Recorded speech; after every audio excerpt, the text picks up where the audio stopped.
And while you're under the knife, you could also get an ink pouch to help you escape your enemies. That's the stupidest idea I've ever heard, you imbecile.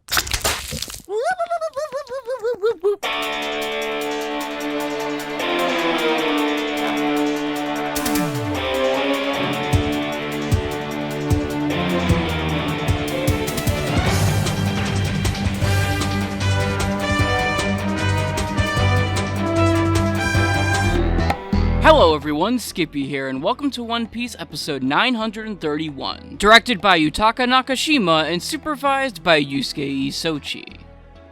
Last week's 930 certainly wasn't the most eventful episode known to man, so it's nice to see that 931 looks to be covering quite a bit more content than I initially thought it would cover, which should no doubt allow Nakashima's board to not only look as vibrant and satisfactory as his most recent efforts within this arc, but also should allow it to have adequate pacing control, especially when you factor in the substantial amount of filler it seems to be touting. Sure, the content itself isn't too exciting when being compared to certain upcoming events, but with Nakashima's directorial talent that oozes classic One Piece out of every facet, and a solid supervisor like Isochi that prides himself on cool line work and interesting proportions, it should be an enjoyable romp of an episode nonetheless that rights the wrongs of the previous installment. So will episode 931 show just why we have so much faith in its primary staff? Well, let's climb our way to the top to find out.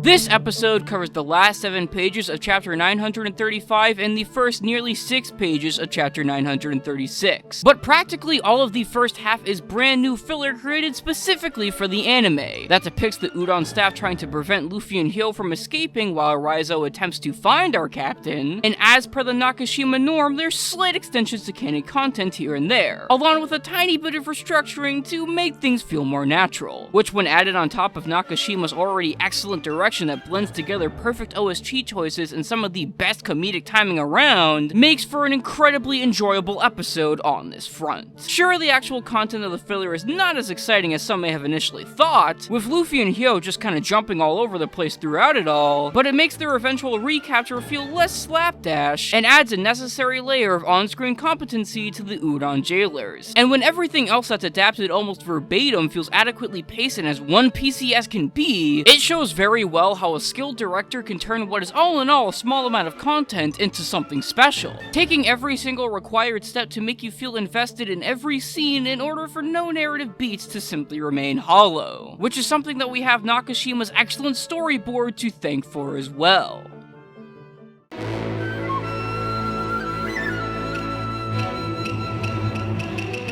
While some of the jailhouse action feels a bit weirdly boarded, along with Queen's dance scene almost being stripped of all the bombastic energy that it was brimming with previously, Nakashima's storyboard is as vibrant as they come in basically every crevice. From absurdly good transitions like the smoke in the bathhouse forming to make Hyogoro, to just downright pretty compositions that present a very unique way at viewing a situation, Nakashima gives me just what I expect from a Wano storyboard: visual flair. It takes everything in what is otherwise a strictly dialogue-based episode and turns it up to 11 in every conceivable way, accentuating even the strongest comedic bits with hilarious visual cues for things like Shinobu's ballbuster attack. Throw in some small but crazy effective uses of scale and perspective into the mix with a tinge of depth of field, and Nakashima manages to top himself once again by understanding all the essential key components in making a good storyboard, being further heightened by the already mentioned solid pacing control, and the fantastic line work-centric corrections from Isochi that still resemble the characters, but with a bit more of a realistic approach. With purely plot-based episodes, they tend to rely heavily on direction more than anything, since there's not really much of a need to have every little scene be animated. But Nakashima really did power up and give it more than what an episode like this really needed. I was just smiling, grinning, and absolutely enjoying myself during every minute of it, which is 110% the type of rebound that the anime needed. And it looks like we'll be riding that quality train for even longer with next week's episode 932 from Masahiro Hosoda and Masayuki Takagi. Hosoda's usually a bit hit or miss in terms of overall direction, but his storyboard looks surprisingly inventive in ways that I don't think I've seen from him in this arc. And Takagi's crazy expressive yet angular art seems to be sitting well with what looks to be a couple cuts of nice animation. So I don't know about you all, but I'm definitely looking forward to next week quite a bit more than I was originally. Let's just hope that it doesn't turn out to be a fluke. Anyways guys, that's it for now. I'm Skippy, and don't think I didn't see what you were doing there, Isoshi.